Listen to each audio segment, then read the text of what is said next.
Hey team, welcome to this session on the Lenovo VR headset. In today's session, we're going to talk about getting started, how it works. I'm going to give you some details about our lesson, and I'm also going to explain the process of cleaning up. So let's go ahead and get started. Let me expose you to some vocabulary and how we do things.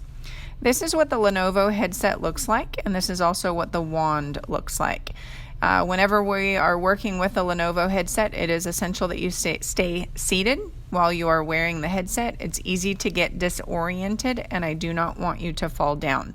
Make sure that you ask your partner for help. If the wand is not working, or if something is not working, you have a partner for a reason. Each of the wands comes with a wrist strap. Make sure that you wear the wrist strap around your wrist. If you jerk your hand quickly, it could fly off, it could fall to the ground, or it could get damaged. So please make sure that you use the wrist strap.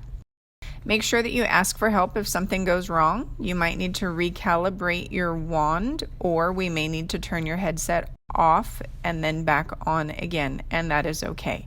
Make sure that you are careful with these tools as they are expensive. On the headset, on the right-hand side, is the power button. In order to turn on or off your device, simply hold down the power button for approximately 3 to 5 seconds. Your device will then power off or it will power back on. For your session, I cannot promise you that you will have access to earphones. In some learning sessions, this is an option. In this area on the right-hand side of the headset, you'll notice that there is an earphone jack, and then adjacent to that hole, the plus and minus button would bring the volume up or down. I cannot guarantee you that you will use this in your session today. On the back side of the headset, you will notice that there is a wheel. You will turn the wheel either to the left or the right to tighten or loosen the headset. It is essential that the headset is firmly snug on your head because you're going to move your head left, right, up, and down. We don't want the headset to fall off. So twist this wheel in order to make sure that your headset fits properly. This is the wand. The touchpad is the concave area that is farthest away from you. Your thumb might rest in this space. It's like clicking a mouse. Click, clack. On the touchpad area, you can also swipe your thumb to the left and right in order to make decisions. These next two buttons are the app button and the Daydream button. One has a minus symbol, sort of pressing in the raised in the up position. The other one has a circle. The app button, which is the middle of the three buttons, moves you back a step when you are inside of an app. The Daydream button, or the home button, moves to the notifications menu. Press and hold down this button at any point in order to fix the controller.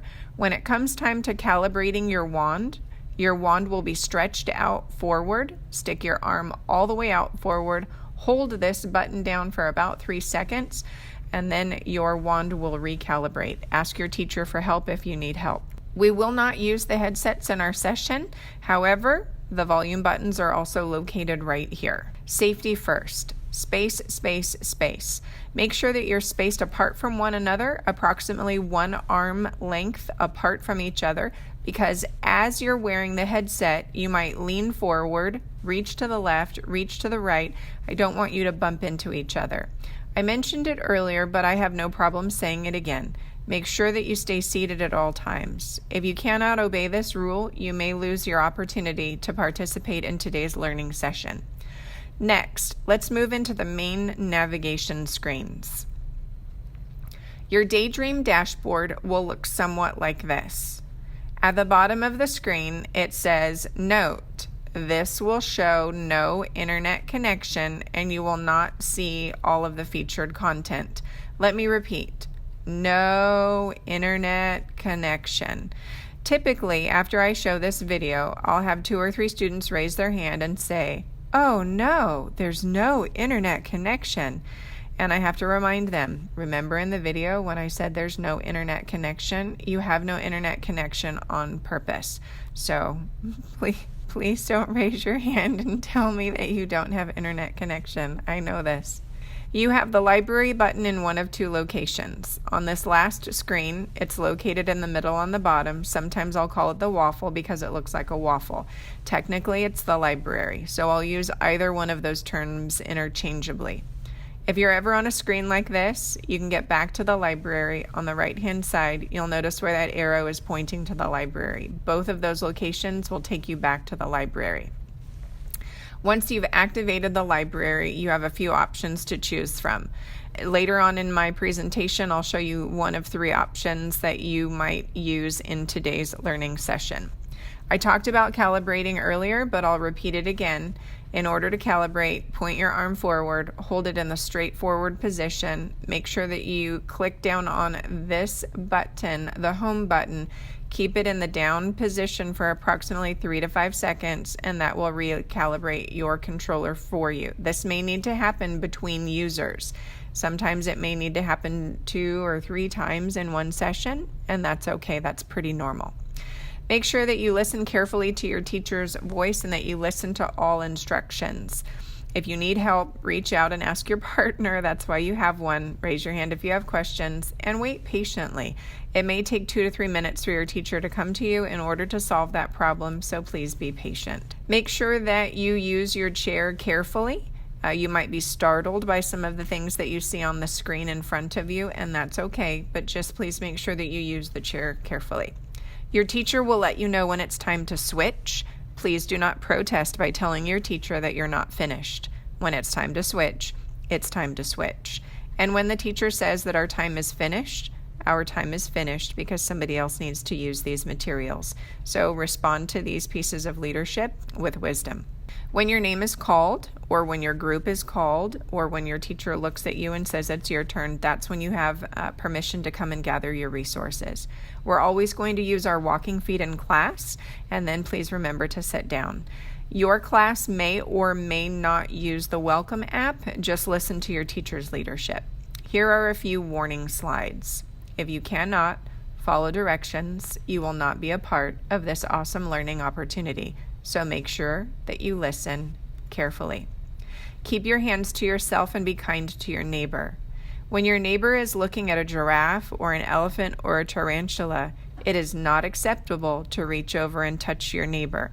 If that happens, you'll receive a warning and then you will be removed from our learning opportunity. Keep your hands to yourself. During a transition, when the headset moves from one partner to another, please do not take those materials from your partner. Allow your neighbor to hand the headset to you. If at any point you have a sour tummy, please take the headset off. It is a computer. You're not physically in Africa or Asia. You can take it off. This is voluntary. It's not mandatory.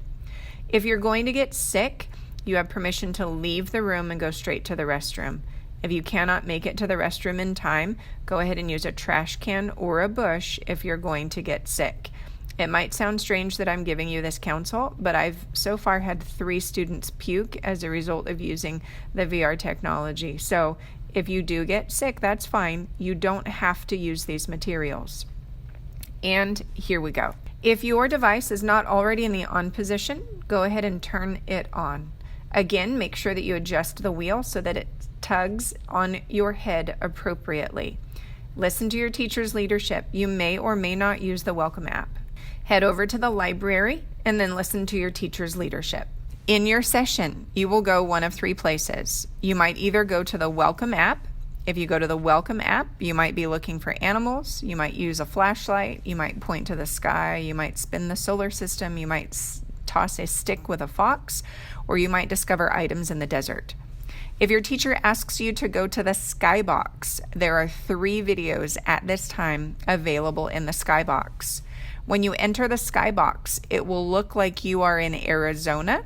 You are potentially in the Grand Canyon, a mountainous region, maybe even Colorado.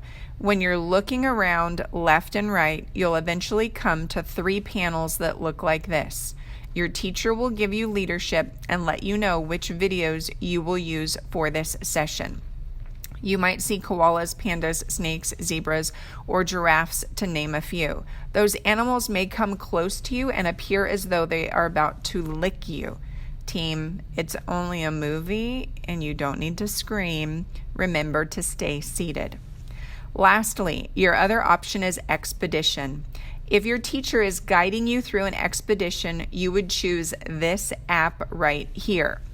After choosing expedition, it's going to give you some information on the screen that you might need to slide your thumb across that concave disc on the wand. In addition to that, you'll enter an area that looks like you are surrounded by dinosaurs. When you're surrounded by dinosaurs, keep looking to the left until you find a box. The box is not going to look anything like this, but it's going to say something related to CUSD. You are going to use your laser on the wand and you are going to click in order to activate this area, and then your teacher will walk you through that guided tour experience. When our session is finished, it will be time to clean up. During our cleanup time, make sure that you pay attention when your teacher gives you specific instructions that your session is finished.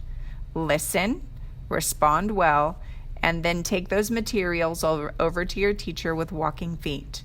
Return your materials, let your teacher count those resources, and then your session will be finished for the day. Team, thank you so much for paying attention to this video, and have a great day.